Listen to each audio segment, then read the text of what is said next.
나은 길이라는 제목으로 말씀을 상고하겠습니다. 더 나은 길, 더 완전한 길이 있는데 불완전한 길이나 불가능한 길을 고집하는 사람이 있다면 똑똑한 사람은 아닙니다.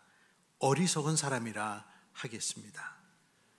가끔은 우리는 옛날의 아날로그 감성을 그리워하거나 손이 많이 갔던, 노동력이 많이 필요했던 그 옛날의 시절로 돌아가는 것을 생각해 볼 수는 있지만, 실제로 그 시절 그곳으로 간다면 아마 우리는 하루 이틀도 견디지 못해서 이렇게는 못 살겠다라는 말이 저절로 나올 것 같습니다. 더 나은 삶의 길을 두고 옛것으로 돌아가는 것은 그 자체에 특별한 가치를 두고 있는 사람이 아니라면 어려운 일입니다. 살아가는 생활의 방식이나 방편을 두고서도 과거로 돌아가는 것은 고민스러운 일인데, 더군다나 사람이 하나님과 올바른 관계를 맺는 구원의 방법을 두고서 옛날의 과거로 돌아가 완성형을 주시기 전에 과도기적으로 주셨던 방식을 고수한다면 그것은 하나님의 배려 깊은 사랑을 거절하는 어리석음입니다. 만약 오늘 여기 있는 우리 소망인 성도들 여러분에게 2000년, 3000년 전 유대인들이 구약 모세 오경의 내용을 기준으로 지키던 율법의 각종 조항들을 여러분에게 낱낱이 지키도록 강요하고, 남자들은 할례를 받으라 하고 날과 달과 복식과 음식 정결 규례를 지키라고 한다면 어느 순간 예수님의 십자가는 의미 없는 고난으로 묻혀지고 사라질 것입니다. 예수님은 그 모든 것들의 종결과 완성으로, 성취로 이 땅에 오신 분이기 때문에 그렇습니다. 앞선 갈라디아서 2장 18절에 바울은 내가 헐어버린 것을 다시 세우면이라고 했는데, 그런 정황을 두고 한 말입니다. 그 누가 헐어버린 걸 다시 세울 사람이 있겠습니까? 지금도 대부분의 유대인들은 우리들을, 기독교가 믿는 예수님을 하나님이 보내주신 메시아, 구원의 주로 믿지 않기 때문에 구약에 머물러 있습니다. 그래서 정통 보수 유대인들은 아직도 많은 율법 조항에 얽매여서 수천 년 전 관습 속에서 벗어나고 있지 못합니다. 성경 속 율법의 조항은 총 613개로 248개의 하라라는 긍정의 조항과 365개의 하지 말라는 부정의 조합으로 이루어져 있다고 말합니다. 365개의 하지 마라와 248개의 하라, 도합 613개의 조항. 듣기만 해도 숨이 막힐 것 같습니다. 하지만 그 속에서 태어나고 자라고 그것을 지켰던 사람들에게 그것을 벗어나기란 쉽지 않을 것입니다. 그것이 기독교가 처음 출발했을 때에 유대인이었던 기독교인들이 겪은 어려움이었습니다. 충분히 이해가 가지요. 한국인들이 익숙하게 지켜온 여러 가지 가치관과 생활 풍습을 우리가 예수를 믿었다고 하루아침에 버리라고 말하는 것을 상상해 보면 그게 얼마나 어려운 일인가 이해가 됩니다. 그 정도는 아니어도 여러 가지 것들이 교회를 다니기 시작하면서 변화되어서 그 과도기 속에서 어려움을 겪는 분들도 있습니다. 최근에 미국의 설문조사 기관이 한국을 상대로, 기독교인을 상대로 조사한 걸 보니까 한국의 기독교인 3명 중 1명은 점집에 다닌다고 합니다. 그래서 그리스도인들 3명 중에 1명은, 여기 계신 분들 중에도 3명 중에 1명은 점집에 왔다 갔다 하시는 분들이 있을 가능성이 있다는 말이겠죠. 삶의 가치관의 변화, 또 믿는 것의 변화는 우리에게 충격을 가져다 주고 그것에 적응하는 데는 때로 시간이 걸립니다. 유대교와 기독교가 중첩된 과도기를 유대인들이 슬기롭게 헤쳐나가고 십자가 복음 중심으로 사고관을 바꾸고 생활을 구속했던 율법 조항들을 예수님의 은혜의 법으로 자유 안에서 바꿔나간다면 머지않아 유대교와 분명하게 구분되는 기독교의 모습, 회당과 구별되는 예배당의 모습이 드러날 것입니다. 실제로 초대교회는 그렇게 발전해 나갔고 세상으로 흩어졌고 가는 곳에서 현지의 문화와 융합되면서 특색 있는 교회들로 자리 잡았습니다. 하지만 기독교의 핵심인 하나님의 아들 예수 그리스도를 통한 죄사함의 복음과 구원의 완성이라는 복음은 나라와 민족과 혈통과 상관없이 똑같았습니다. 그 동일한 믿음의 공동체를 우리는 교회라고 부릅니다. 일본의 교회든 중국의 교회든 우즈베키스탄의 교회든 아프리카 가나의 교회든 예수님을 믿는 교회에는 변치 않는 복음이 있어야 됩니다. 그렇게 하기 위해서는 순간순간 우리에게 다가오는 여러 도전들에 맞서서 복음을 지켜내야 되죠. 성경 요한계시록 2장을 보면 하나님께서 에베소 교회에게 칭찬하실 때 거짓 복음에 도전하여 승리한 걸 칭찬하고 계십니다. 계시록 2장 2절, 나는 네가 한 일과 네 수고와 인내를 알고 있다. 또 나는 네가 악한 자들을 참고 내버려 둘 수 없었던 것과 사도가 아니면서 사도라고 자칭하는 자들을 시험하여 그들이 거짓말쟁이임을 밝혀낸 것도 알고 있다. 너는 참고 내 이름을 위하여 고난을 견디어냈으며 낙심한 적이 없다. 그렇게 칭찬하십니다. 당시 믿음을 향한 도전이 매우 거세였다는 것을 엿볼 수 있습니다. 사도가 아니면서 사도라고 자칭하며 다니는 사람들을 시험해보고 진위를 밝혀내서 그들이 사기꾼이요 거짓말쟁이라는 것을 만천하에 알게 한 것은 에베소 교회가 정말 잘한 일이었습니다. 어느 시대에나 보면 더 나은 예수님의 길, 완전한 구원의 길을 버리고 사람이 할 수 없는 일들에 매여서 망상 속에 사는 종교인들이, 기독교인들이 존재합니다. 사랑하는 소망인 성도 여러분, 우리에게는 행위로 하나님께 인정받고 구원 얻으려는 것보다 더 나은 길이 있습니다. 갈라디아 1장 4절을 제가 읽어보면요, 예수 그리스도께서는 하나님 우리 아버지의 뜻을 따라 우리를 이 악한 세대에서 건져 주시려고 우리의 죄를 대속하기 위하여 자기 몸을 바치셨습니다. 갈라디아서를 시작하면서 바울이 화살처럼 쏜 이 한 구절 속에 담긴 기독교의 구원론이 심오합니다. 기독교는 무엇을 믿고 구원을 받는 것이고 인간의 완성은 어떻게 해야 가능한지를 궁금해하시는 분들이 있다면 이 한 구절을 시작점으로 해서 기독교를 연구해 보시면 될 겁니다. 성경이 분명히 기록한 기독교가 믿는 핵심적인 가르침에서부터 여러분들이 떠나는 것은 인류에게 베푸신 하나님의 큰 사랑을 헛되게 하는 것입니다. 더 좋은 길이 마침내 주어졌는데 그 길을 버리고 옛날에 사용하던 꾸불꾸불하고 좁은 소록길을 사용한다? 그것은 매우 어리석은 짓이죠. 누가 그렇게 하려고 했습니까? 오늘날의 터키 중부 고원 갈라디아 지역에 설립된 여러 교회들이, 기독교인들이 그렇게 했습니다. 바울은 13권 정도의 편지를 보내서 그것이 이후에 신약성경 바울 서신서가 되었는데요, 그 서신서들 중에 최초의 서신서가 뭐냐 하면 로마서도 아니고 고린도서도 아니고 이 갈라디아서입니다.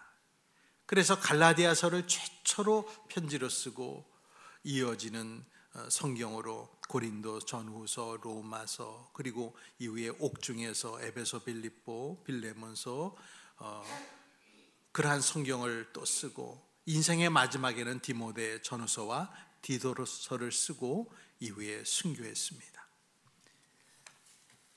처음 쓴 편지라고 하는 갈라디아서가 내용을 보면 이토록 격앙되고 슬퍼하고 교인들을 걱정하는 내용들이 나오는데, 다른 성경에서 보는 바울과는 좀 다르게 느껴집니다. 말도 많고 탈도 많았던 고린도 교회도 이런 정도의 격앙된 말을 하지는 않았습니다. 오늘 본문 3장 1절을 보십시오. 어리석은 갈라디아 사람들이요, 예수 그리스도께서 십자가에 못 박히신 모습이 여러분의 눈앞에 선한데 누가 여러분을 홀렸습니까? 그리고 3장 3절도 보면 여러분은 그렇게도 어리석습니까? 성경에 숨겨진 뉘앙스를 아주 잘 전달하는 영어 번역 성경으로는 필립스 성경이라는 번역본이 있는데요, 그 필립스 영어 성경에는 우리말로 따지면 천치, 바보, 똥멍충이 이런 식으로 아주 직설적으로 필립스 영어 성경에는 이 구절을 번역했습니다. 어리석다, 바보 같다, 천치 같다, 그렇게 교인들을 향하여 너무나 격앙된 마음으로 바울이 편지했습니다. 갈라디아 지역 교인들은 바보같이 어리석은 행동으로 더 나은 길을 벗어나는 잘못을 저질렀습니다.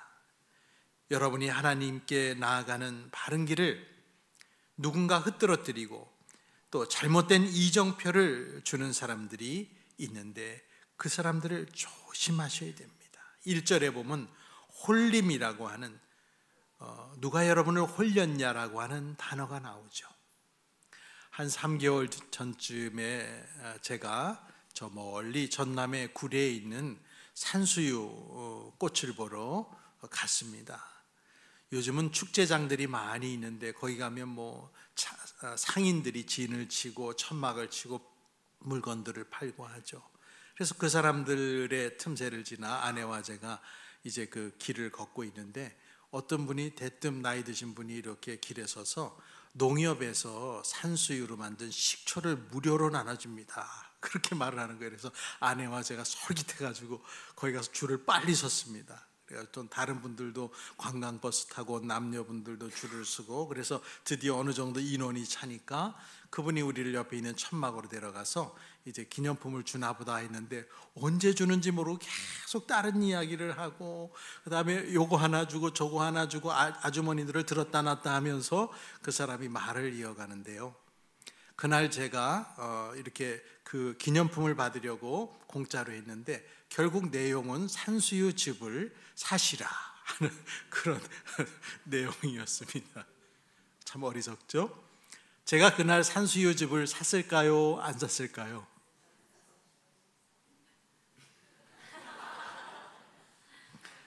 아주 물건을 능숙하게 홍보하는 70대 중반 정도의 그런 노 신사분이 말을 하는데, 그 말이 얼마나 귀에 쏙쏙 들어오는지 모르겠어요.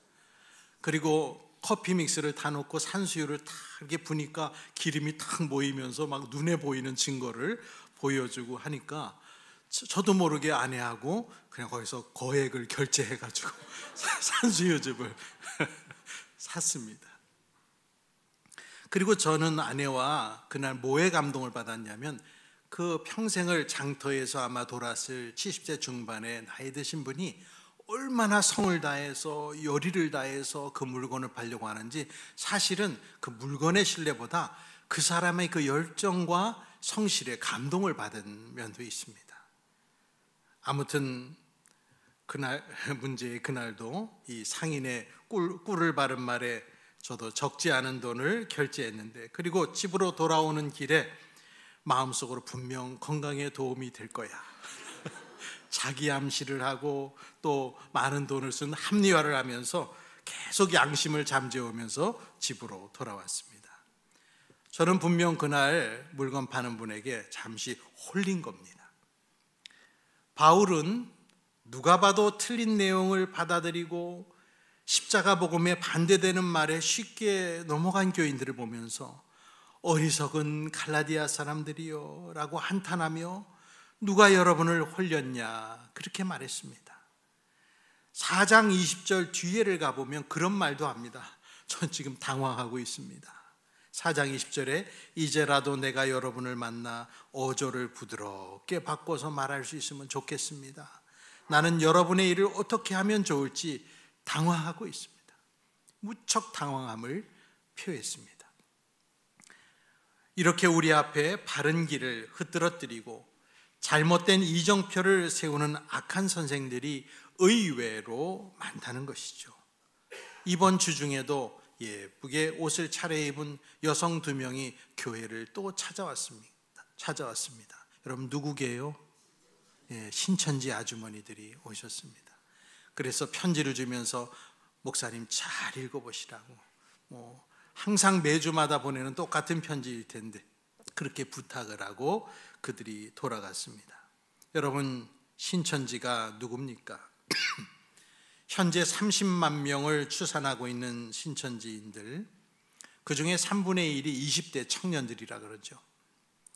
경기도 가평의 신천지 연수원 대문에는 교주 이만희를 해로 그려놓고 부인을 두고 총각이라 속여서 결혼한 김남희 씨를 달로 그려놓은 그런 종류의 사람들입니다. 해와 달. 한때 신천지의 달이었다가 이제는 신천지를 탈퇴한 김남희 씨는 이만희 교주를 한마디로 표현하기를 하나님의 자리에서 하나님의 영광을 자기가 받고 있는 사람이다. 이만희는 신도들을 부려먹고 이용하며 가정까지 파괴시킨다. 이만희는 구원자가 아니다. 그도 인간이다. 신천지 신도들을 생각하면 마음이 너무 아프다라고 말하는 것을 들었습니다. 이런 것을 우리는 홀렸다, 그렇게 말하는 것이죠. 분명 오늘 한글 번역도 누가 여러분을 홀렸습니까? 라고 번역했습니다. 우리가 믿음 생활 잘하다가 믿음의 길을 잘 달려가다가 왜 이상한 이야기에 빠져서 자기 믿음 생활의 결론을 허사로 돌리려 하는지 우리 이성으로는 좀 잘 이해가 되지 않을 때가 있습니다. 갈라디아 성도들은 마치 최면에 걸린 것처럼 거짓 선생들의 주장에 홀렸습니다. 누가 홀렸습니까? 바울은 거짓 교사들의 활동을 잘 알고 있었고 그 배후에 마귀의 활동도 알고 있었습니다. 여러분, 홀리는 것은요, 자주 지위고하나 학력의 많고 적음과 상관이 없습니다. 많은 사이비단체와 이단에 멀쩡하게 보이는 공직자들과 고학력의 사람들이 포함되어 있어서 우리는 깜짝깜짝 놀랄 때가 있어요. 아니, 저 정도로 배운 사람들이 저걸 구분 못해서 그 인간을 하나님이라고 지금 따르고 있는가? 그런 말 한탄이 저절로 나오죠. 마귀의 현혹에는 사람들의 여러 가지 이력이 전혀 소용없을 때가 많습니다. 그래서 지금 현직 공직자로 있는 나라에서 임명한 공직 대표 기관에도 통일교 간부를 나라에서 임명한 이들도 있죠. 언제부터인가 뉴스에 오르내리는 천공 스승이라는 사람들에게 여러분 현혹되는 현상을 한번 보십시오. 스스로를 스승이라고 하는 참으로 요상하고 요물스러운 이 사람이 말하기를 자신은 차원계를 왕래하며 신들과 대화하고 있다, 그렇게 말합니다. 17년간의 수행에서 의문이 풀리지 않을 때는 곡기를 끊고 수십 배 거듭하면서 70번을 죽었다 살아나기를 되풀이했고, 이후 마침내 인간이 바르게 살아가는 정법을 깨닫고 나서 50살에 천지 아래 무엇이든 물어라 라고 일성을 던지며 세상에 나와서 시대의 스승이 되었다고 그는 스스로 말합니다. 어떻게 이런 사람이 아무 말 대잔치를 하는 영상이 사람들에게 그렇게 영향을 끼치는지 저는 도무지 알 수가 없습니다. 그 내용들을 보면 정말 아무 내용 없는, 아무 데서나 볼 수 있고 들을 수 있는 수준 낮은 내용들입니다. 그런 동영상을 무려 23,000개를 만들어서 띄워놓고 조회수를 올리는 거예요. 여러분, 23,000개의 동영상이라고 하는 것은 뭐 천문학적 숫자입니다. 저는 그간도 목회를 하면서 여러 목사님들이 이단에 빠져서 자기 교인들을 이끌고 이단 단체에 들어가거나 또 이단적인 가르침에 목말라 하는 목사님들, 누가 봐도 정상적인 신학교육을 받은 사람이면 가담하지 않는 것에 그분들이 가담하는 것을 보면서 사람이 영적인 문제에 끌려 들어갈 때는 개인적인 그런 취약한 부분과 이단의 주장이 이 맞아떨어질 때는 그동안 가졌던 입장들이 순간적으로 다 잊혀지면서 눈에 뭔가가 씌우는 홀리는 작용이 있다는 것을 저는 그동안 목회하면서 많이 봤습니다. 그래서 교회들이 파괴되고 교인들이 피폐되고, 미혹이라는 것이 정말 존재한다고 봅니다. 미혹은 말 그대로 무엇에 홀려서 정신을 못 차리는 상태를 미혹이라 말하죠. 예수님은 마태복음 24장 4절에 말씀하시길, 예수께서 그들에게 말씀하셨다. 누구에게도 속지 않도록 조심하여라. 마태복음 24장 11절에는 또 거짓 예언자들이 많이 일어나서 많은 사람을 홀릴 것이다. 마태복음 24장 24절에는 거짓 그리스도들과 거짓 예언자들이 일어나서 큰 표징과 기적을 일으키면서 할 수만 있으면 선택받은 사람들까지 홀릴 것이다. 그렇게 예수님이 말씀해 주셨습니다. 조금 전에 말씀드린 과거에 신천지에 있었던 김남희 씨도 서울 강남에서 부족함 없이 살면서 두 아이와 남편을 두고 카톨릭 성당을 다니던 여자였지만 어느 한순간 홀리면서 이만희의 애첩 노릇을 하면서 이혼을 하고 신천지에서 만민의 어머니로 추앙되었던 것이죠. 그야말로 홀린 것입니다. 사도 바울은 홀린 듯한 모습을 보인 갈라디아 교인들에게 묻죠. 3장 3절에서 4절에 여러분은 그렇게도 어리석습니까? 성령으로 시작하였다가 이제 와서는 육체로 마치려고 합니까? 여러분의 그 많은 체험은 다 허사가 되었다는 말입니까? 참말로 허사였습니까? 그동안의 우리들의 신앙생활을 허사가 되게 하면 안 되겠지요. 갈라디아 교인들은 하나님과의 올바른 관계를 맺기 위해서 더 나은 길을 가야만 했습니다. 당시 거짓 교사들은 유대인이 아닌 다른 나라 사람들이 구원을 얻고 아브라함의 자손이 되려면, 다시 말해 천국을 가려면 할례를 비롯해 율법을 지켜야 합니다 라고 가르쳤습니다. 바른 복음을 떠나 여기에 현혹된 교인들에게 사도 바울은 단도직입적으로 갈라디아 3장 2절에 이렇게 묻습니다. 나는 여러분에게서 이 한 가지만을 알고 싶습니다. 여러분은 율법을 행하는 행위로 성령을 받았습니까? 그렇지 않으면 믿음의 소식을 들어서 성령을 받았습니까? 이어서 율법 이전의 인물이었던 유대인의 조상격인 아브라함의 예를 들어서 아브라함은 하나님을 믿었기 때문에 하나님께 의롭다 여김을 받았습니다 라고 3장 6절에 말했습니다. 아브라함은 모세 율법 이전 시대의 인물이었습니다. 율법이 없었던 때입니다. 그는 하나님을 믿음으로 의롭다 여김을 받았습니다. 여러분, 교회에서 많이 듣는 의롭다는 말 무슨 뜻입니까? 의롭다 여김 받았다는 말을 정말 우리는 많이 사용하고 듣는데, 오늘 본문 3장 11절에도 의인은 믿음으로 살 것이다 라는 말이 나오지요.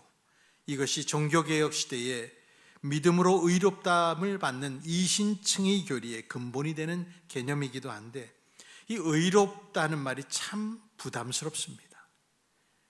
우리가 갑자기 엄청나게 거룩한 행실의 사람이 돼서 이전의 삶은 상상도 안 가고 몰라볼 정도의 성인급으로, 성인과 같이 우리가 올라섰다는 뜻이 아니겠지요. 사람이 어떻게 하나님 눈 보시기에 순수하고 의로운 상태가 될 수 있겠습니까? 우리는 단지 예수님 안에서 허락된 의라는 것은 하나님이 옳다 여기시는 상태를 의라고 합니다.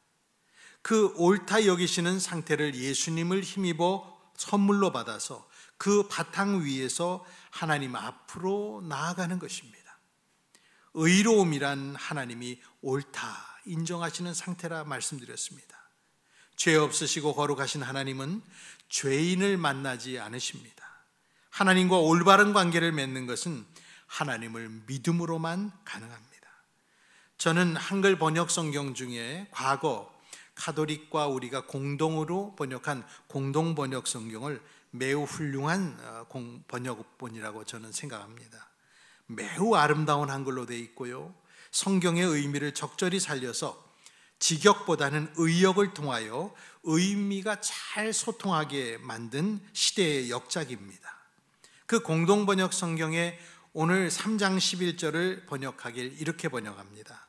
그러니 율법을 통해서는 아무도 하나님과 올바른 관계를 맺을 수 없다는 것이 분명합니다. 성서에도 믿음을 통해서 하나님과 올바른 관계를 가진 사람은 살 것이다 라는 말씀이 있습니다. 매우 잘된 의역입니다. 성경적으로 사람이 의롭다는 것은 하나님이 보시기에 옳은 상태, 바른 상태를 갖고 있다는 말입니다. 유대인의 조상인 아브라함은 하나님을 믿음으로써 하나님과 올바른 관계로 들어섰습니다. 아브라함의 때는 유대인들이 지켰던 율법도 없었던 시절입니다. 아브라함과 마찬가지로 예수님이 십자가에서 돌아가신 후에 하나님과 올바른 관계로 맺어지고 하나님이 인정하시는 사람은 누구냐? 바로 믿는 사람입니다. 하나님과의 올바른 관계 회복을 믿음을 통해서 가능하게 된 것이죠. 갈라디아 3장 7절은 이렇게 말하죠. 그러므로 믿음에서 난 사람들이야말로 아브라함의 자손임을 여러분은 아십시오. 이것을 이해시키기 위해 바울은 창세기 12장, 오늘 우리가 읽었던 12장을 인용하며 3장 8절 갈라디아서에 말하기를 또 하나님께서 이방 사람을 믿음에 근거하여 의롭다고 여겨주신 것을 성경은 미리 알고서 아브라함에게 모든 민족이 너로 말미암아 복을 받을 것이다 하는 기쁜 소식을 미리 전하였습니다. 하나님께서 아브라함을 처음 부르시면서 약속한 것이 창세기 12장 3절에 있죠. 그때 하나님 뭐라 하셨습니까? 땅에 사는 모든 민족, 유대인이 아니라 모든 민족이 너로 말미암아 복을 받을 것이다. 만민이, 모든 사람이, 모든 민족이, 유대인도 헬라인도 온 세상의 민족이 아브라함 때문에 복을 누릴 것인데 그 복은 행위로 말미암은 것이 아니라 바로 믿음으로, 우리는 예수를 믿음으로 말미암는 것입니다. 그 과정 중에 거기까지 갈 동안 율법은 사람들에게 죄를 깨닫게 해주는 역할을 했고, 그리고 오늘 3장 24절 말씀처럼 주님이 오실 때까지 가정교사, 개인교사, 옛날 성경에는 몽학선생의 역할을 했던 것입니다. 이방인인 갈라디아 교인들도 이제 모두 아브라함의 후손이 된 거예요. 하나님의 자녀입니다. 갈라디아 3장 26절로 29절을 함께 읽어보겠습니다. 우리 3장 26절로 29절 시작. 여러분은 모두 그 믿음으로 말미암아 그리스도 예수 안에서 하나님의 자녀들입니다. 여러분은 모두 세례를 받아 그리스도와 하나가 되고 그리스도를 옷으로 입은 사람들이기 때문입니다. 유대 사람도 그리스 사람도 없으며 종도 자유인도 없으며 남자와 여자가 없습니다. 여러분 모두가 그리스도 예수 안에서 하나이기 때문입니다. 여러분이 그리스도께 속한 사람이면 여러분은 아브라함의 후손이요 약속을 따라 정해진 상속자들입니다. 아멘. 이 내용이 지난 2000년간 세계 만방으로 흘러가 사람들의 생명을 살리고 구원을 얻게 한 복음의 내용입니다. 율법의 행위로 구원을 얻고 아브라함의 자손이 되는 게 아니라 믿음으로 말미암아 그리스도 예수 안에서 하나님의 자녀가 된 것입니다. 대한민국에 존재하는 우리 기독교인들도 아브라함의 자손일까요? 아닐까요? 모두 아브라함의 후손입니다. 신약 시대에 영적인 이스라엘은 다른 사람들을 말하는 게 아니라 기독교인이 영적인 이스라엘입니다. 현재 우리 눈에 보이는 저 팔레스틴에 있는 국가로서의 이스라엘은 이미 과거와는 전혀 다른 민족입니다. 나라로서의 이스라엘에 큰 관심을 갖고 이스라엘의 회복과 영토 확장을 마치 구약시대 여호수아가 가나안을 점령하는 것과 동일시하면서 이스라엘을 선민 취급하는 것은 기독교적인 해석이 아닙니다. 그것은 올바른 해석이 아닙니다. 우리들이 바로 영적인 이스라엘입니다. 아브라함의 후손은 바로 우리들을 말하는 것입니다.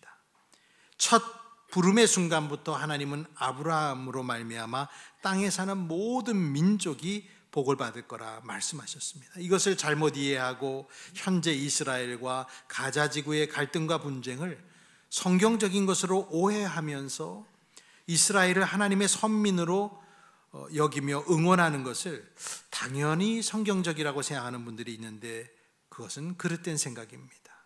오늘날 구약시대의 모압인, 암몬인, 에돔인, 아모리인, 블레셋 사람 따위는 지금 존재하지 않습니다. 게다가 오늘날 유대인이라고 하는 집단의 이 성격은 과연 성경에 뿌리를 둔 이스라엘 민족인지에 대해서도 전문가들은 의문을 갖습니다. 이미 이스라엘은 역사 속에서 아수르와 바벨론 포로 기간 동안에 괴멸되었고, 아수르의 강력한 혼혈 정책으로 인종이 섞였고, 신약 시대로 넘어와서도 주후 70년 멸망 때 세계로 흩어져 사라져 버렸습니다. 나라 없이 떠돌아다니는 유대인들은 어느 나라에서나 배척받고 고난을 받았고, 성적인 공격에 취약한 여성들은 아버지가 누군지도 알 수 없는 자녀들을 낳는 상황을 역사 속에 반복하고 또 반복했습니다. 이스라엘은 원래 북의 사회입니다. 그런데 역사적인 이 고통을 받으면서 유대인 여성의 뱃속에 있는 아이들은 모두 유대인으로 삼읍시다, 그렇게 봅시다 라고 결정해서 북의 사회에서 목의 사회로 돌연간 바뀌었습니다. 엄격하게 보면 구약의 북의 전통과 어긋나 있는 현대 유대인을 성경적 이스라엘 민족과 동일시하는 것은 큰 오류가 아닐 수 없습니다. 오늘날 이스라엘이라는 국가는 아랍인이 220만 명이나 그 속에 포함되어 있는데, 전체 이스라엘 인구 900만 중에 무려 25%가 아랍인들입니다. 이들은 유대교가 아닌 이슬람교를 믿지만 여전히 이스라엘 국가의 국민들입니다. 이스라엘 사람들이 이슬람을 믿고 있다는 것을 여러분 간과하시면 안 됩니다. 성경 속 고대의 가나안 전쟁과 현대의 팔레스틴 전쟁은 하등 아무런 관계가 없습니다. 갈라디아 교인들에게 바울이 선언한 그리스도 예수 안에서 우리 모두는 하나라는 28절을 잊으시면 안 됩니다. 그리스도로 옷 입은 우리들은 유대인도 헬라인도 종도 자유인도 없고 여자와 남자의 분리도 없고 모두 하나다. 그래서 이 구절을 믿는 기독교인들은 우리 입에서 인종차별적인 말을 하거나 남녀를 차별하거나 신분 차별의 말들을 가져서는 안 됩니다. 그러나 우리나라에 기독교가 처음 들어올 때는 교회 안에서 양반 쌍놈을 나누고, 장로가 될 때에도 백정 출신이 장로됐다고 그것에 불만을 품어서 서울의 승동교회는 교회가 갈라지고 나뉘기도 했습니다. 예수 안에서는 신분의 지위고하가 없고 구별이 없어야 되는데 처음에는 그것이 당황스러웠던 것이죠. 믿음 안에 있는 우리는 아브라함의 진정한 후손이요 하나님의 자손입니다. 갈라디아 3장 오늘 우리가 봤죠. 갈라디아서 이 3장은 가장 복잡하지만 가장 중요한 부분도 되는 장입니다. 사람들이 믿음으로써 아브라함의 후손이 된다는 내용이 주를 이루는데, 이것을 바울이 밝힌 이유는 예수 믿게 된 이방인들에게 유대인처럼 되라고 할례를 시행하라 하거나 율법을 지키라 하는 것은 잘못된 길이라는 것을 알려주기 위해서입니다. 3장 14절에 그것은 아브라함에게 내리신 복을 그리스도 예수 안에서 이방 사람에게 미치게 하시고 우리로 하여금 믿음으로 말미암아 약속하신 성령을 받게 하시려는 것입니다. 말씀을 맺습니다. 자유의 대헌장 갈라디아서. 종교개혁자 마틴 루터는 자기 아내의 이름 폰보라를 갈라디아서에 붙여놓고 나는 갈라디아서와 결혼했다 이렇게 말할 정도로 갈라디아서를 사랑하며 종교개혁 내내 그 모든 종교개혁의 힘을 갈라디아서와 로마서에서 얻었다고 전해집니다. 그리스도 안에서 믿는 사람에게 허락하신 자유를 빼앗기지 않게 하려 하나님이 바울을 통해서 주신 이 말씀들, 사람은 과연 무엇을 통해서 하나님과 올바른 관계를 맺을 수 있을까? 착한 행실이나 율법을 지키는 생활로는 불가능하다는 겁니다. 하나님의 자녀는 하나님을 믿음으로써, 그분이 보내신 예수 그리스도의 사랑을 믿음으로써 하나님과 올바른 관계를 회복하는 줄 믿으시기 바랍니다. 예수 믿고 구원받으라 라는 말의 뜻은 예수를 믿음을 통해서 하나님과 올바른 관계로 살며 하나님이 베푸시는 구원을 얻는 백성이 되라 하는 뜻입니다. 더 나은 길을 주신 주님을 찬양합시다. 의인은 오직 믿음으로 살 것입니다. 믿음을 통해서 하나님과 올바른 관계를 가진 사람은 살 것입니다. 그 무엇도 이 과정 속에 여러분을 홀리지 않도록 하시기를 축복합니다. 기도하겠습니다.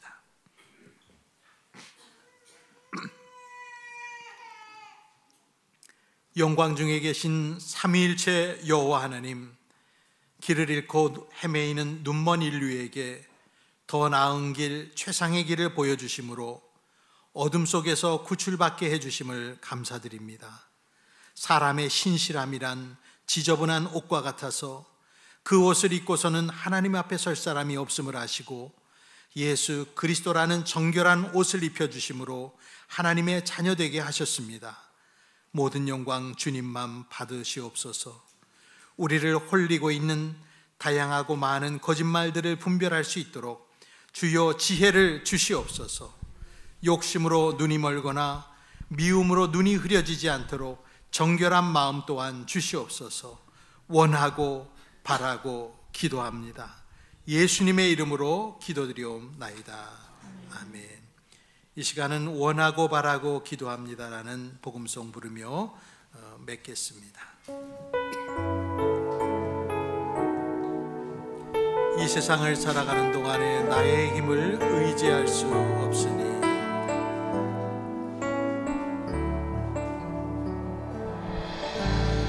이 세상을 살아가는 동안에 나의 힘을 의지할 수 없으니 기도하고 낙심하지 말 것을 주께서 참 소망이 되심이라. 하나님의 꿈이 나의 비전이 되고 예수님의 성품이 나의 인격이 되고 성령님의 권능이 나의 능력이 되길 원하고 바라고 기도합니다. 주의 길을 걸어가는 동안에 주의 길을 걸어가는 동안에 세상의 것 의지할 수 없으니 감사하고 낙심하지 말 것을 주께서 참 기쁨이 되시니. 우리 함께 일어나 찬양합니다. 하나님의 꿈이 나의 비전이 되고 예수님의 성품이 나의 인격이 되고 성령님의 권능이 나의 능력이 되길 원하고 바라고 기도합니다. 하나님의 꿈이 나의 비전이 되고 하나님의 꿈이 나의 비전이 되고 예수님의 성품이 나의 인격이 되고 성령님의 권능이 나의 능력이 되길 원하고 바라고 기도합니다. 다시 한번 하나님의 꿈이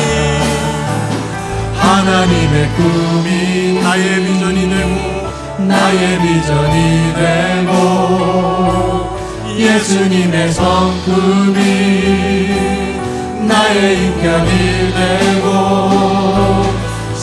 성령님의 권능이 나의 능력이 되길 원하고 바라고 기도합니다. 원하고 바라고 원하고 바라고 기도합니다.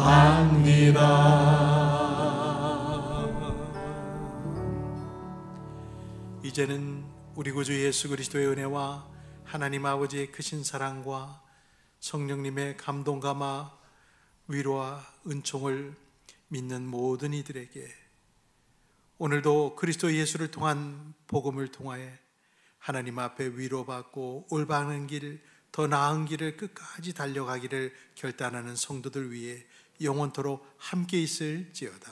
아멘.